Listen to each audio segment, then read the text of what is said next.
Island nations are often famous for their whale watching tours, and Thailand is no different. Thousands of tourists throng Thailand every year, many of them from India, to catch a glimpse of the mighty whale. But what they leave behind is killing these mammals. As plastic continues to suffocate marine ecology across the globe, the latest incident comes from southern Thailand, where a whale died after swallowing more than 80 plastic bags. The male pilot whale was found barely alive in a canal near the Thailand border with Malaysia. A veterinary team tried desperately to help stabilize the mammal, but to no avail. Now, people use buoys to keep the whale afloat after it was first spotted and an umbrella to shield it from the sun, but all efforts to nurse it back to health failed in the end. An autopsy found plastic bags weighing up to 8 kilograms inside the mammal's stomach. Now, Thailand is one of the world's largest consumers of plastic bags that kill hundreds of marine creatures living near the country's beaches every single year.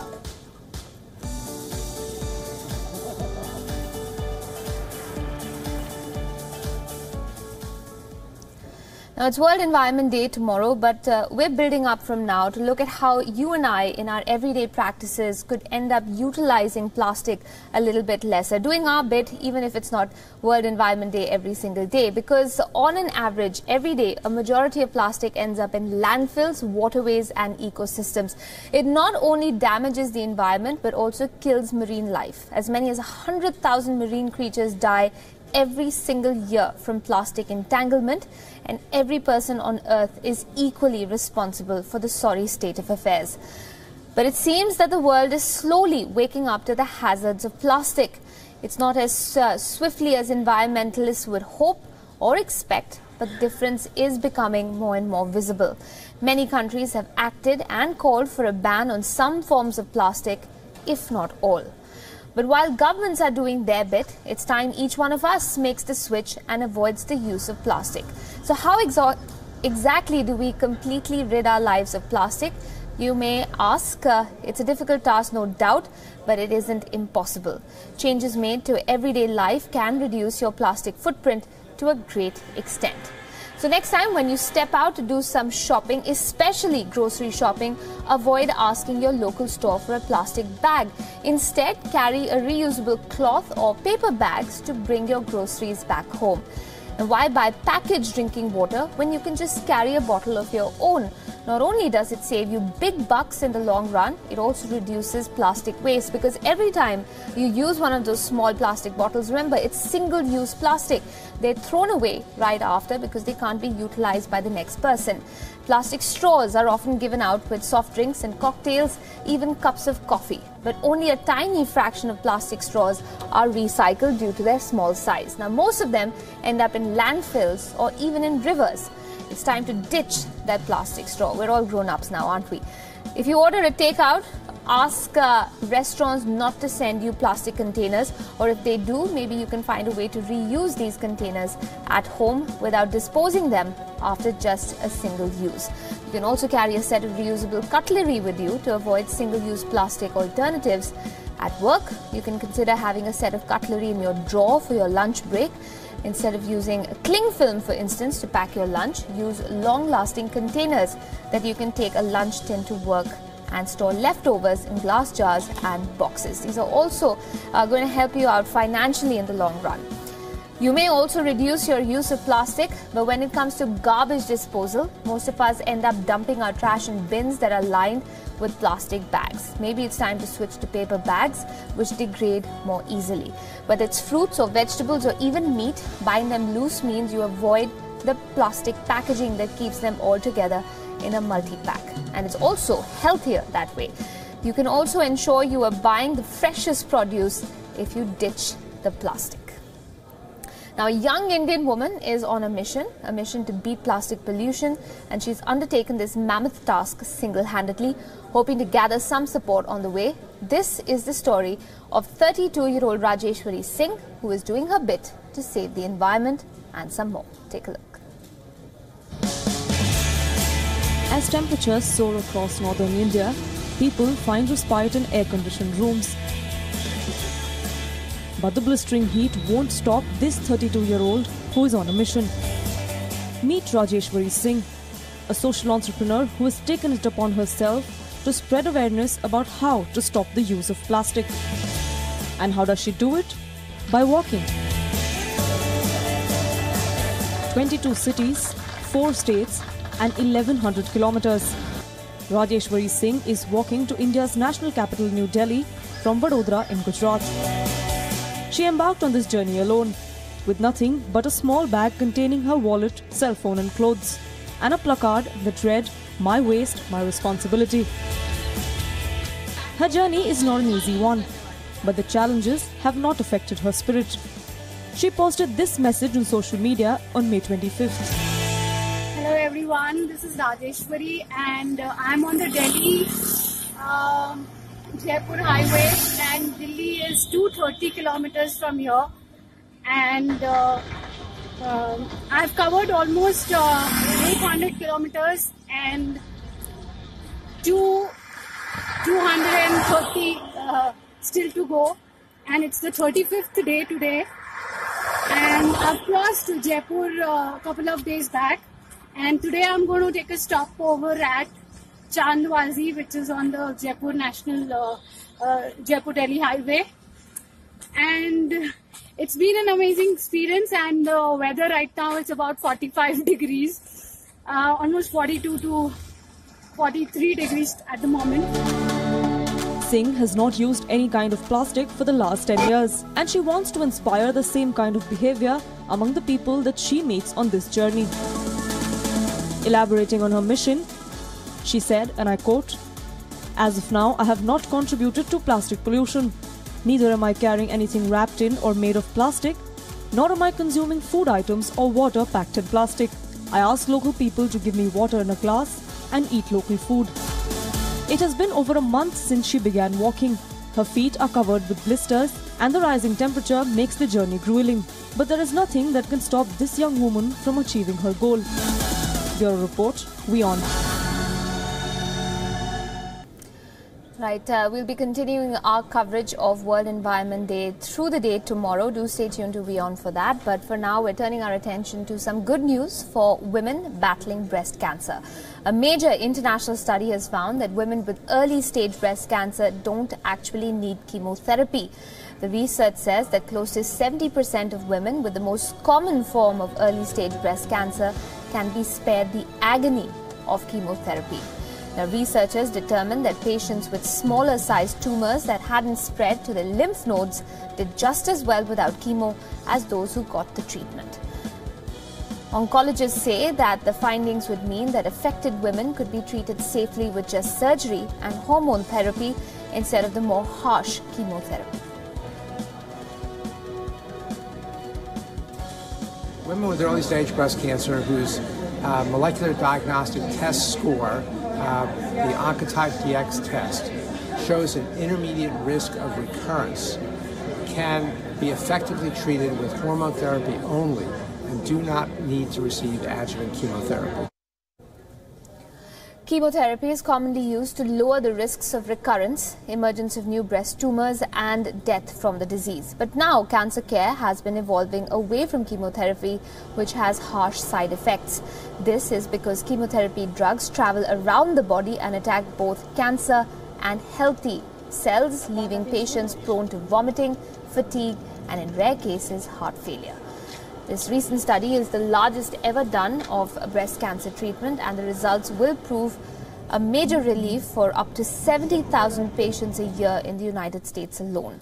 Across the world, breast cancer is one of the most common cancers in women, with nearly 1.2 million cases diagnosed in 2012.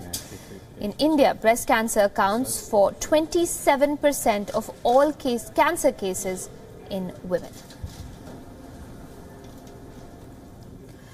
It's been called one of the most significant developments in cancer detection in recent years. According to researchers at the Taussig Cancer Institute in Cleveland in the United States, a blood test has been developed which can detect at least 10 types of cancer even before an individual exhibits symptoms. The test, called liquid biopsy, detects cancer by identifying tiny bits of DNA released by carcinogenic cells into the bloodstream. In the initial trials, the blood test has shown remarkably high percentages in detecting ovarian, pancreatic, liver and gallbladder cancers, all of them virulent forms of the disease. Now, as a part of their trials, researchers scrutinized almost 1,600 cases. Of these, 749 didn't have cancer, while 878 were recent diagnoses. However, the blood test detected lung, lymphoma and myeloma cancers with slightly lesser accuracy. The new research was presented at the American Society of Clinical Oncologists in Chicago. Now, researchers say that the test needs to be developed further so that it can be used more effectively to detect the possibility of cancer at very early stages, irrespective of an individual's family history. In many common types of cancers, the rate of survival triples when the disease is detected at an early stage. This is abnormal on this side, and same with this side. You and I both are regular users of ride-sharing apps, but this time there's bad news for the firm Uber. Its self-driving car tests were first put on hold in the United States, and now Turkey is cracking the whip on the company. President Recep Tayyip Erdogan has ordered the closure of Uber's business in the country following pressure from taxi drivers in Istanbul. Addressing a Ramzan meeting, Erdogan said that Uber, which had entered the country in 2014, is now quote-unquote finished in the country. Taxi drivers had been calling for a ban on Uber, saying it was providing illegal services in the country. And Turkey had introduced new regulations only recently, tightening transport licensing requirements. These new rules made it difficult for drivers to register with Uber. Violators were to face a 2-year ban, and there are about 17,400 taxis that operate in Istanbul, home to about a fifth of Turkey's population of 81 million people. Now, earlier this year, Istanbul's taxi drivers had taken Uber to court, accusing it of hindering their business and of operating illegally. There had been several reports of Uber drivers and customers being mistreated or threatened by yellow taxi drivers as well. From one user-based app to another, Facebook is under fire once again. According to a media report, the company has formed data-sharing partnerships with 60 tech companies like Apple, Amazon, Samsung and Microsoft. As per the deal, Facebook shared the information of users with these tech titans over the last decade. And all of this took place without the user's explicit consent. Now, if the report is to be believed, some device makers could even retrieve personal information from users' friends. The deal with established tech players was struck way before Facebook apps became widely available on smartphones. What's important to note here is that the new claims come close on the heels of the data scandal at Facebook, which compromised the personal data of 87 million people. And these new findings once again bring Facebook under the scrutiny for the way it's handled the private data scandal. Facebook, on the other hand, rejects these accusations outright. Its Vice President of Product Partnership says, quote, "These partnerships work very differently from the way in which app developers use our platform. These partners signed agreements that prevented people's Facebook information from being used for any other purpose than to recreate Facebook. Like experiences, partners could not integrate the user's Facebook features with their devices without the user's permission, and our partnership and engineering teams approved the Facebook experience these companies built." Contrary to claims by the New York Times, friends' information like photos was only accessible on devices when people made a decision to share their information with those friends. We are not aware of any abuse by these companies, end quote. Facebook is already facing a lot of backlash for its mishandling of the user data breach, and these new claims have only added to its damaged reputation. There's no clear word now if these new findings will lead to another probe into its possible privacy breach. Sorry, are you asking if Cambridge Analytica's data? The prices of vegetables continue to soar in many parts of India as the nationwide farmers' agitation entered a fourth day today. You might have experienced that if you went to buy veggies over the weekend. Farmers went on a 10-day strike just last Friday, demanding farm loan waiver and remunerative prices for their produce. In fact, some of them threw their produce on the street in different cities to mark protest.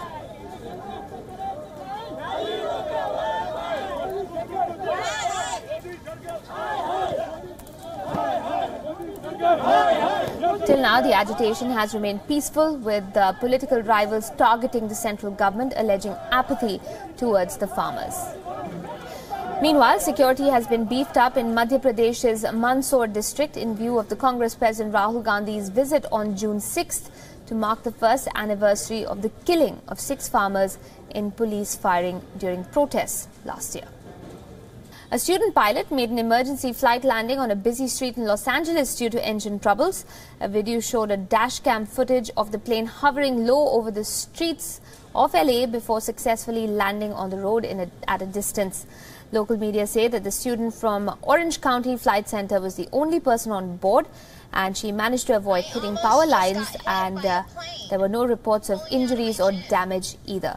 The plane was on its way to the John Wayne Airport in Santa Ana when it had to make that emergency landing. This guy almost ran into me. And the extraordinary tale of a migrant who scaled a building to save a child's life in Paris has given hope to many others like him. The new and different superhero has also made France and the rest of the world realize that immigrants do deserve a chance. Take a look at this special. When Mamoudou Gassama risked death climbing the facade of a Paris building, he saved a child's life and profoundly changed his own. The man, now known far and wide as the French Spiderman, is an illegal immigrant from Mali. When he committed the viral act of bravery, he was living in this overcrowded shelter just outside Paris, where he is now hailed a hero. It makes me happy because I'm very happy for him, because what he's done, really, it's huge. He did a really good thing. Gassama arrived in France in 2017 after crossing Libya and Italy. Now he's just months from obtaining French nationality, a thank you gift from President Emmanuel Macron. But for some who are on the quest for French papers, Gassama's success is a frustrating reminder that sometimes luck is everything. What he did, I hope to do it someday too. If I had the occasion to save someone's life like that, I would do it as well, because I'm in his situation too. Migrant aid workers helping people like Gassama face administrative hurdles see Macron's gesture as a PR stunt that does nothing for the tens of thousands more like him.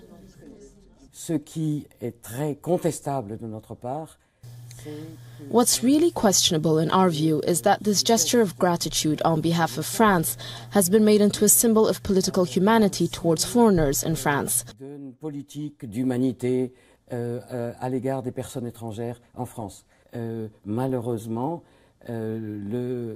Unfortunately, the reality is that these policies are more and more repressive.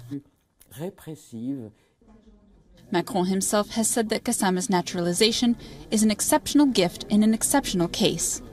And with some 300,000 people living illegally in France, many face a climb to citizenship that could last a lifetime.